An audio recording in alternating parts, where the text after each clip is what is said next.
بسم اللہ الرحمن الرحیم۔ السلام علیکم ورحمۃ اللہ وبرکاتہ۔ معزز سامعین، آج کی اس نئی ویڈیو میں آپ کو بتاؤں گا کہ حضرت موسیٰ علیہ السلام نے دریا کیسے عبور کیا اور فرعون اسی دریا میں کیسے غرق ہوا، کیونکہ راستہ ایک ہی تھا۔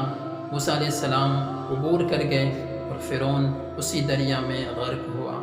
معزز سامعین، موسیٰ علیہ السلام حضرت عیسیٰ علیہ السلام کے آمد سے تقریباً 1500 سال پہلے اس دنیا میں بنی اسرائیل کی طرف کئی معجزات کے ساتھ مبعوث ہوئے۔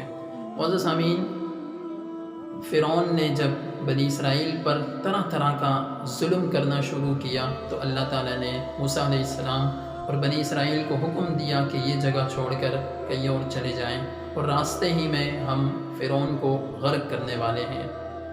حضرت موسیٰ علیہ السلام اپنی قوم بنی اسرائیل کو لے کر چلے، راستے میں ایک دریا آیا تو موسیٰ علیہ السلام کی جو قوم تھی انہوں نے کہا کہ اے موسیٰ، پیچھے فرعون کا لشکر ہے اور سامنے دریا ہے، ہم کہاں جائیں گے؟ اسی وقت اللہ تعالیٰ کا حکم ہوا کہ اے موسیٰ، اپنی لاٹھی کو زمین پر مارو۔ جو ہی آپ لاٹھی زمین پر ماریں گے تو یہ دریا 2 حصوں میں تقسیم ہو جائے گا۔ جب موسیٰ علیہ السلام نے اپنا عصا زمین پر مارا تو وہ دریا 2 حصوں میں تقسیم ہو گیا، اور موسیٰ علیہ السلام اور موسیٰ علیہ السلام کے جو ماننے والے تھے، ایمان والے، وہ اسی دریا سے عبور کر کے آگے چلے گئے۔ اتنے ہی میں فرعون جب سامنے آیا، اس نے دیکھا کہ دریا 2 حصوں میں تقسیم ہو چکا ہے، وہ بھی اسی راستے پر نکل پڑا اور اس کے جو لہو لشکر تھے وہ بھی۔ جب فرعون دریا کے بیچ میں آیا تو اللہ تعالیٰ نے اس دریا سے کہا کہ بہہ جا، اور وہ راستہ جو دریا میں بنا ہوا تھا وہ ان پر بند ہو گیا اور وہ بہہ گئے۔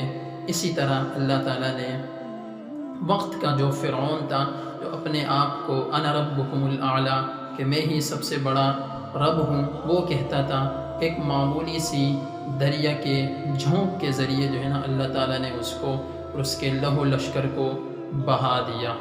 معزز سامعین، آخر میں ایک میسیج دینا چاہتا ہوں اپنے اس ویڈیو کے ذریعے کہ جس راستے سے موسیٰ علیہ السلام گئے تھے اسی راستے سے فرعون بھی گیا تھا۔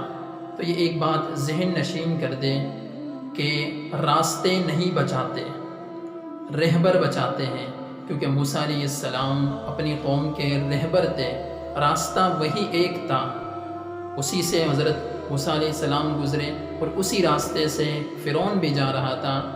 تو موسیٰ علیہ السلام کی قوم کا جو رہبر تھا وہ حضرت موسیٰ علیہ السلام تھے، اور فرعون کے لشکر کا جو بڑا تھا وہ فرعون تھا، وہ غلط راستے پر تھا، تو اللہ تعالیٰ نے ان کو زیر و زبر کر دیا۔